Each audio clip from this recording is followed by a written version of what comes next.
संत नामदेवांनी नाचू कीर्तनाचे रंगी ज्ञानदीप लावू जगी या हेतूने संपूर्ण भारतभर भागवत धर्माचा प्रसार केला. ते पंजाबमध्ये 20 वर्षे राहिले, तिथली भाषा शिकले. गुरु ग्रंथ साहिब या शिखांच्या पवित्र ग्रंथात त्यांचे अभंग समाविष्ट आहेत. ज्ञानदेवांनी समाधी घेतली त्यावेळी ते तिथं हजर होते. त्यांच्या अभंगातून आपल्याला माऊलीच्या संजीवन समाधीचे आकलन झाले. गावकुसाला लागलेल्या आगीत चोखोबांचा अंत झाला त्यावेळी त्यांची विठ्ठल विठ्ठल असा आवाज येणारी हाडे आणून महाद्वारी समाधी बांधली. जनाबाईस विठ्ठल भक्ती शिकवली. अशी अनेक कार्य केल्यावर त्यांना आपल्या जीवनाची इतिकर्तव्यता झाली ही जाणीव झाली. त्यांना सायुज्य मुक्ती नको होती. वैकुंठासी आम्हा नको धाडू, वासरे पंढरी सर्व काळ, नामा म्हणे मज येथेची हो ठेवी, सदा वासदेई चरणाजवळी. नामदेवांनी विठ्ठलाला हे मागणे मागितल्यावर विठ्ठल तथास्तु म्हणाला आणि पायरीजवळ असलेल्या भूमीकडे पाहिले.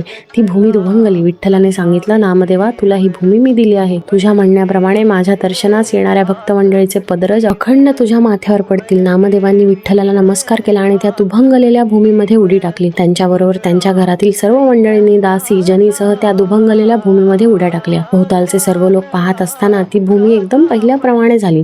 ही घटना आषाढ वद्य त्रयोदशीला झाली आणि त्या काळातील लोकांनी त्या जागी पूजेसाठी पायरी केली. त्या पायरीला आज नामदेवाची पायरी असे म्हणतात. तिला पितळी पत्र्याने मढवलेले आहे. विठ्ठलाच्या दर्शनासाठी जाताना हिचे दर्शन आणि पूजन अवश्य करावे असा संकेत आहे. आषाढी वारीचा सोहळा संपन्न झाल्यावर आषाढ वद्य त्रयोदशीला नामदेवांच्या पुण्यतिथी निमित्ताने नामदेव पायरीची महापूजा करतात. सुंदर आरास केली जाते आणि भजन कीर्तनादी कार्यक्रम होतात. गोपाळ काल्याने या सोहळ्याची सांगता होते. नामा म्हणे आम्ही पायरीचे चिरे, संत पाय हिरे देतीवरी. नामदेवांची भक्ती आणि त्यांचं चरित्र नक्कीच अद्भुत रम्य आणि भक्तिभावाने ओथंबलेलं आहे. जेव्हा जेव्हा मी पंढरपूरला जाते त्यावेळी देवाचे दर्शन नाही मिळालं तरी नामदेवांच्या पायरीचे दर्शन घेतल्याशिवाय परत येत नाही. तोच तर त्यांचा हेतू होता ना.